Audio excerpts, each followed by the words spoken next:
Yes, welcome back to Two Dudes and a Mic, the Thursday episode. Yes, it is. And I am your good neighbor, also the OG gamer, Henry Sanders. And to my left today is T Brown, the analyst, the fact spitter. What's going on with you, brother? Hey, listen, well, number one, let me give a shout out. As you see, I have it on today, representing none other than our school, the Johnson C. Smith University in Charlotte, North Carolina.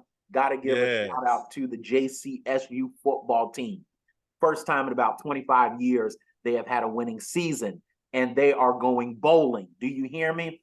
Down in Florida, it's going to be the battle at the beach against Fort Wayne State. Let's Come go, on. Bulls. Let's Let's do it. go Bulls. Come on. So, as you see, Congratulations. it's championship weekend. My son's team is playing, of course, in the high school championship. JCSU is going bowling this year. I mean, Florida State is playing for the ACC championship. I mean, buddy, Michigan is playing for the Big Ten championship. This is a great weekend for your boy. So I'm excited. I'm ready to go. What do we have on the docket today? Yes, man. I have been, like I say, a wonderful weekend of football at all levels of the game. And so we're going to start off and say, you mentioned the high school football. We're going to start off with that. We have White Knoll High School versus Dutch Fork High School in state championship Let's go football this coming Wolves. Friday. Hey, I'm with you. Let's go Wolves, man. Them T-Wolves. Like I said, I even have a son that graduated from there. So, hey, you have my backing on that today, my man. So, talk to us, give me expectations, and give us a little history on both sides if you can, and hey, elaborate about because like your son plays on the team. So, hey, give it to us, man. All right, cool. So we have the White Knoll Timberwolves undefeated, their first ever undefeated season in school history. All right. 14-0 has really they're like the phoenix that has risen from the ashes. 4 years ago, they were winless. Changed coaches, changed the program, changed the culture. These kids who are now seniors, the majority of them got playing time as freshmen, started as sophomores. They cut their teeth and they are primed. Yes. You hear me? Everybody who's been in front of them, they have mowed them down. They mowed down Somerville. They mowed down Cane Bay. They even mowed down who they're going to play on Friday in Dutch Fork, who is, of course, the perennial powerhouse here in the state of South Carolina. Dutch Fork has been in the last 11 state championship games on the 5A level, winning 8 of them. And so, of course, Dutch Fork started off very slow this year, as they always play a very difficult schedule. They will play anybody from Georgia, North Carolina. They'll even go and play teams from Florida. And then of course they do their region play.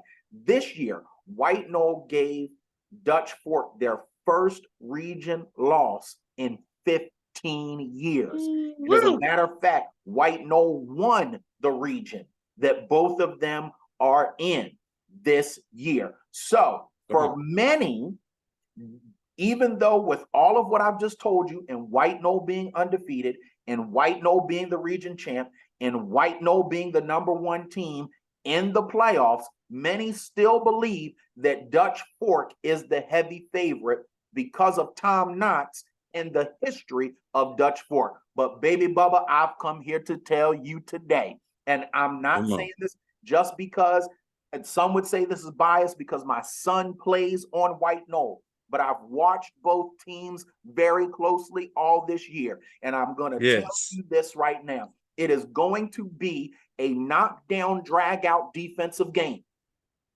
Whoever takes care of the ball is going to win this game.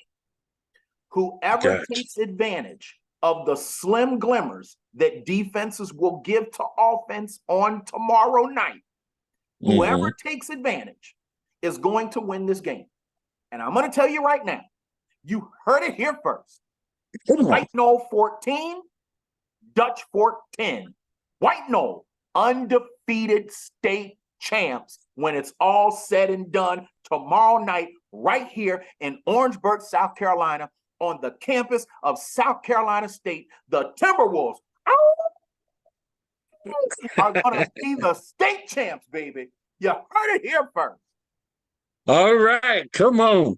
Once again, we're talking about our HBCUs. The game is being held on another HBCU campus in South Carolina State, home of those Bulldogs. And one thing I love about South Carolina State football, man, is some of the most exciting football you can watch. This coming weekend, man, I throw in a little side note. This coming weekend, it'll be 30 years since I won my state championship here in the great state. That's right. That's South Carolina. It's the Northeast. That's right. That's right, baby. That's right. Michigan Northeast go Cavs. Oh, yes. So let's move on. And let's move on to college football now, to the college football ranking. Let's do it. This coming weekend, as you mentioned earlier, we will have championship weekend, Power 5, Group of 5. But my favorite conferences are in the Power 5. We have Michigan, Ohio State, we have Louisville, and your nose to Florida State. Iowa. Huh? You mean Michigan against Ohio Iowa? State. I'm sorry. I know the real Big Ten championship happened last week. I know. Really happened last week. That's why I got stuck on it. But Iowa is no slouch. I've watched the Iowa games this year. I mean, their defense is not to be slept on. Hey, they always are solid on the defensive side of the ball. Yes. Now, sometimes their offense can get a little inconsistent. We'll talk about that in a minute. Matter of fact, I'm going to let you elaborate that. But if the offense can show up, Michigan might have a battle on their hands this weekend. But we'll see. We'll see. You know me. It's go Wolves. It's go blue. All right?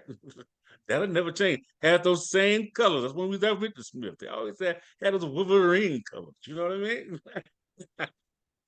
But Brown, as we're talking about this Power 5 this weekend championship game, let's start about our predictions and who's going to win and who's going to go into the CFP next week. Okay, so let's start with the game that you were just actually talking about, Michigan against Iowa. Okay, yes, Iowa has a stingy defense. Their offense is shaking. Okay, and even if their offense does show up, we have to remember that Michigan has one of the best defenses in the nation. Okay, that's correct. And not only that, Michigan has probably the best running game in the nation, and everything feeds off of Michigan's run game. And so at the end of the day, Michigan just has better talent. Michigan is on a mission. They're on a mission of defending their coach. They're on a mission because of how they got embarrassed in last year's CFP. So I feel bad for Iowa because they have run into a buzzsaw that is called the Michigan Wolverines. So it's very simple. It's all go blue. Go That's blue. Right. Go blue. Winning that game. That's right. All right. That's right. Go ahead. So next week we'll be saying where Todd was right on that one. Come on. But of course it wasn't a hard pick. The next game that I'd like to go to and for us to discuss for a minute is the Big 12 championship. Come on. Where we will see Oklahoma State taking on, oh my goodness, Oklahoma State taking on Texas. Now, you know that. Texas is that team. Okay. Yes, it is. In the Big 12. I mean, look, only one loss this year. They've ran through pretty much everybody who's been in front of them. And of course, they have that one notch on their record of they beat Alabama this year, and Alabama has been pretty decent. I'm not, to me, Alabama isn't somebody to really write home about, but hey, Alabama's only so far this year was to Texas. So just to Texas. However we want to split it, it's whatever. But Oklahoma State can always sneak up on people. And quiet as kept, this is a low-key rivalry game. Now, I know a lot of times people want to talk about Texas and Oklahoma and Oklahoma State. Oklahoma State being the little brother of Oklahoma, That's correct. takes issue with Texas. Yes, it does. And though Texas has only had one loss, I just have a feeling that Mike Riley is going to have those Cowboys ready. Come on. And the Longhorns are going to get hooked. Yes. So yes, I'm with you on that. If we had my music, we'll be hearing upset alert. Upset alert. Oklahoma State ready. Beats Texas. You heard it here first. Yes. I'm with you on that, man. I believe it's going to be really upset this coming weekend. That is my upset pick. Is Oklahoma State over Texas this coming weekend. All right. And so let's move on to a conference that I feel like that we're just waiting to see. I don't know about you. I know you a Noles fan. Outside of the Michigan game, I am really, really, really, really interested in this ACC championship game. And we know that your Noles are playing. Let's try to give us a overall take on the game and once again their positioning going into the CFP. All right, so as I had to have my war chant moment. Okay, so oh yes, the one thing is that as you know, I'm biased, completely biased. I have been a Noles fan forever and a day. Okay, yes, I go back to the beginnings of Bobby Bowden's coaching career, and I have been ride or die with the Seminoles through the ups and the downs of the last few years, and have watched the climb as we have now become an undefeated team, and we're in the conversation, and we're getting a lot of hate because we've done it the right way. Hats off to man, Coach Mike Norvell. Listen, man, I love you. I think the most of you, Coach. You have done an excellent job, and I know that this is really just the tip of the iceberg and all of what you're going to continue to do through the Florida State Seminoles. So with all of that being said, okay, listen, Florida State, I know Jordan Travis is not playing. And yes, I know that our second string quarterback, Tate Rodemaker, is playing the game, and Tate has only had one start in his career. This is what I believe. Florida State simply has more talent than Louisville. And as long as Tate Rodemaker does not turn the ball over, as long as Trey Benson and Lawrence Toafili and CJ Holmes and Keon Coleman and Johnny Wilson and Shaheem Bell do their jobs, I promise you this, at the end of the game, I don't care how close it is, it will be the Florida State Seminoles beating the Louisville Cardinals. You can't tell me that the Louisville offense is going to have an answer for Jared Verse, Kalen DeLoach, Patrick Payton, Akeem Dent, Azaria Thomas, and my man Renardo Green. It's just not happening. DJ Lundy is going to he's going to plug up that run game. Louisville, you're going to be in trouble. It's going to be a long night. The Noles are going to win and be undefeated, and they're going into the college football playoffs, and they're going to upset people like Kurt Herbstreit, Paul Feinbaum, who you are a world-class idiot, who you must be paid by the SEC to think that the SEC is the best conference in all of CFP, and we know that it's the Big Ten. I'm just saying. And we know that, truth be told, the ACC and the SEC are running neck and neck when it comes to conference superiority. So Paul Feinbaum, shut your mouth. Kurt Herbstreit, shut your mouth. Okay, that's all I'm going to say when it comes to that. Let's be objective. You can have your bias, but at least be objective and put some respect on the Noles name. Undefeated is undefeated, simply put. All right. My man got a hot. The mic. Sure did. Yes, sir. Getting some wiggle. We got a little heat on that one. Viva la raza. You know it. Yes, sir. I'm also was surprised with the thing Herbstreit had to say. I'm not going to go back into it. I believe you hit it enough. But hey, I hope the Noles really do cut some people's mouths. No, the one who really gets on my nerves, though, Herbstreit, at times he's been on the side of Florida State. He just had I think he drank a little bit too much on Tuesday night. I think that's the problem. But Paul Feinbaum hates anything outside of the SEC. Okay, And somebody need to call him on his non-journalistic, non-being able to assess football play and top to bottom, really these conferences. Okay, because listen, and we can talk about this on Tuesday's show more in depth. But the SEC only has 2 top-tier teams, Alabama and Georgia. Okay, that's it. That's it. Outside of that, that's it. I mean, anybody that goes up against any other SEC team, they literally can beat them. Okay, I'm just saying. And I got the receipts, and I have the receipts for it. And we can talk more about that, of course, on Tuesday. Okay, but I'm just saying, Paul Feinbaum, obviously he is paid by the SEC network, because that's all he does is be the poster child for all things SEC, and he's not objective at all. Objective at all. I agree with that, my man. All right, so let's slide over to the other side of the conference, the conference of the nation, Pac-12.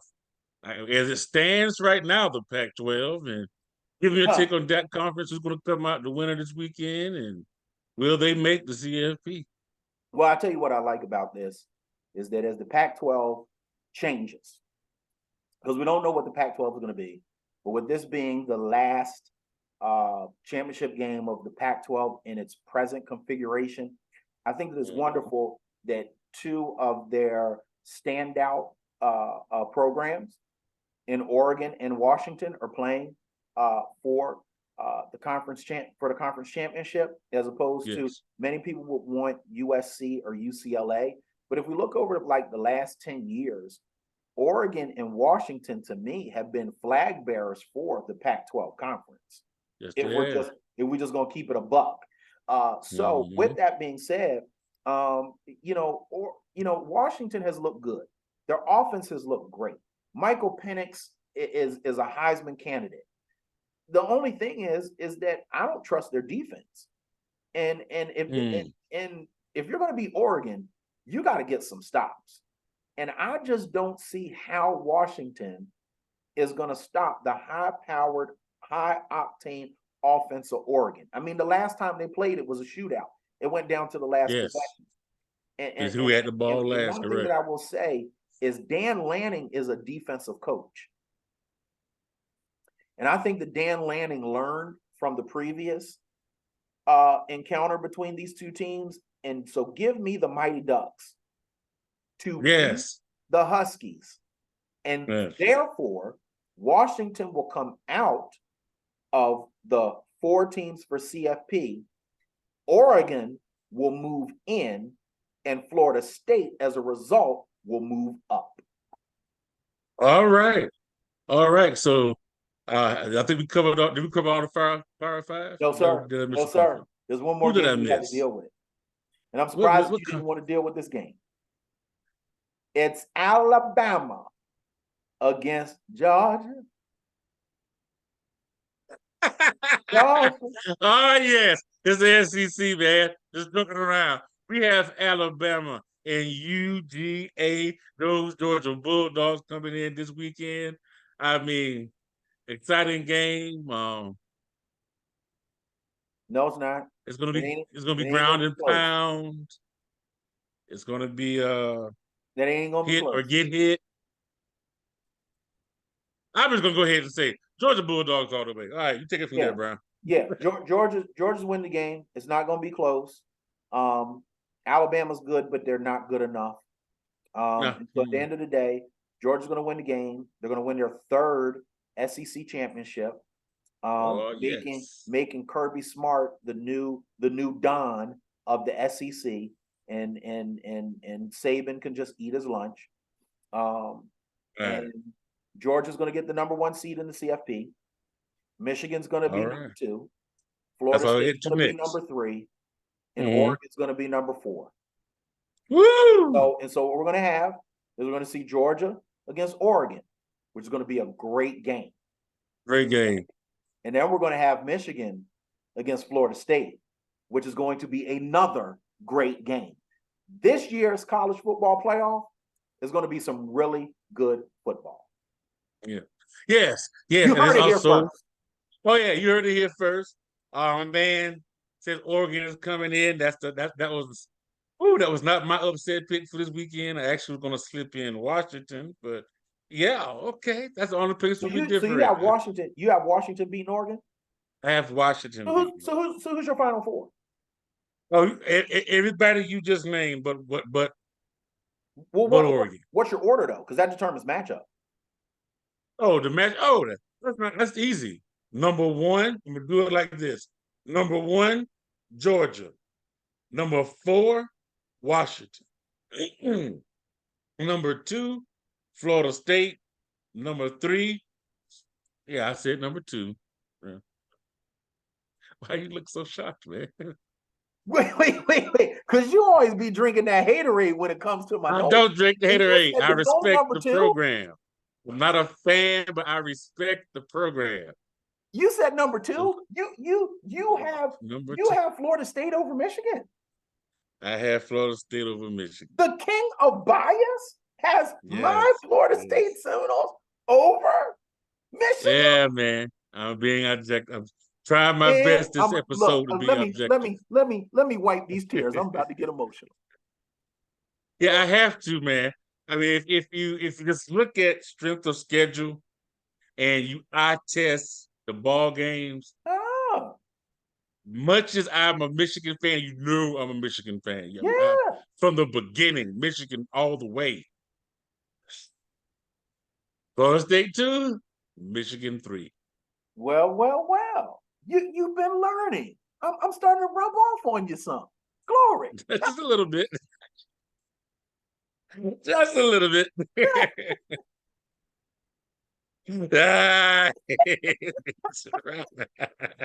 So that's my CFP, but no matter where you put Michigan at, I'm sorry, I'm a Michigan fan. I believe Michigan will win the whole daggone thing. Michigan versus the world, baby. Okay. All right. Well, I'm gonna wait till we get a little further before I make those picks. I just like my 4 right now, so I'm gonna leave it there. You know what I mean? Yeah. Okay. I'm gonna give you a prediction. This 4 that I've said makes it. That's all. Yeah. But then when we get that final results in, I'll be back more than likely saying go blue. You know? I got you. Yes, sir. Wonderful football weekend. Yes, sir. All right, let us move on. All right. I didn't do the NFL slate this weekend. Listen. There's only one game that's worth talking about. That's it, between the two of us. When it comes to the NFL this weekend, everybody's been talking about it.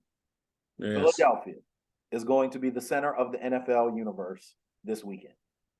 As Philadelphia, my beloved Birds, take on who wants to be our rival, the San Francisco 49ers.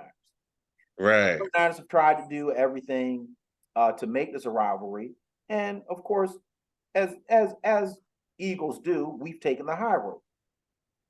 And have just simply said, hey, to be the man, you have to beat the man. Beat the man. Stop crying about that last year your quarterback got hurt and McCaffrey wasn't fully healthy and Debo wasn't playing. You're going to have all those guys. Okay? So let's line them up and let's do what we do. And look, may the better team that day win. Now, what I will say is these people on Get Up, these people on First Take, these people on Undisputed, who want to constantly keep saying that the San Francisco 49ers are the better team. I'm sorry, can we stop with the blasphemy? Because that's not true. Of the day, the best team is the team that has the most wins. And the last time I don't care what your style points are. I don't care how many yards you put up per game and what your average points are for versus your points against. At the end of the day, what makes a difference is did you win the game? And what we know is that the Eagles have 10 wins to 1 loss. They have the best record. They've beaten almost everybody that's been put in front of them, and every single winning team that they've had to go up against, they have beat them. In other words, we have answered the call every single time. That's right. how I mean, good San Francisco that's is. right. I don't care That's what right. people want to make Brock Purdy out to be. I don't care that Christian McCaffrey is one of the best all-purpose backs. I don't Yes, he care is. that about Deebo Samuel and his chirping. I don't care about their defense. And truth be told, Coach Wilks, I love you, but I don't care that you're the defensive coordinator for the San Francisco 49ers. What I care about is fly, Eagles fly, on the road to victory, because that's what we're going to do on Sunday. Right. I hear you, bro. I hear you. I'm just going to All we slide do this is in there. win, no matter what. Win. That's it. I feel you. I feel you. And here on that, my personal belief, I'm going with the Eagles this weekend. They had just showed me too much of that. That even though they were the NFC champs, did not win the Super Bowl last year, they beat the defending champs. They had a tight game against the Bills, but they came out on top. I just don't believe Brock Purdy can handle the defense of the Eagles. They give you too many looks, too many shades. I like that. So give me the Philadelphia Eagles this weekend, my man. The Philadelphia Eagles. All we do is win, no matter what. That's it. Listen, look, to each and every one of you, we appreciate you for watching, viewing.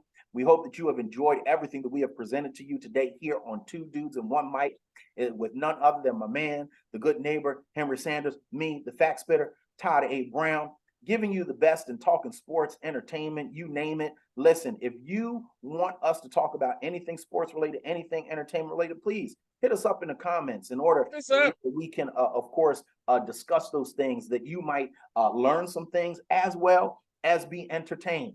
And of course, if you are ever interested, those of you who like wrestling, if you're ever interested, one of the things that we do on our channel, Two Dudes and a Mic, is we also present and simulate fantasy wrestling matches. Listen, if you've ever been looking for cross promotion stuff, like not just WWE guys going against WWE guys, but if you've been looking for things to see like MJF take on Roman Reigns, if you've been looking for like a Samoa Joe against a Jay White, if you've been looking to see the New Day take on the Elite, this is the place where we bring the fantasy of wrestling together to give you great simulation of what it would look like if there were no all of these boundaries when it comes to wrestling. So take the time to check out a number of the matches, of course, that are there on the channel as well. And of course, if you just want to hear about sports, if you just want to hear about college football, NFL, basketball, high school sports, anything, then you tune in, of course, to Two Dudes, One Mic with my man, Henry Sanders, the good neighbor, and me, Todd Brown, the fact spitter, giving you the best in sports, giving you, of course, sprinkling a little bit of our biased opinion, but also giving you a whole bunch of facts as well. So look, that's again, correct. Hope to look forward to seeing you all on Tuesday. If you're enjoying the episode, make sure that you share it with somebody else. And until we see support the channel. Simple put, peace. Peace.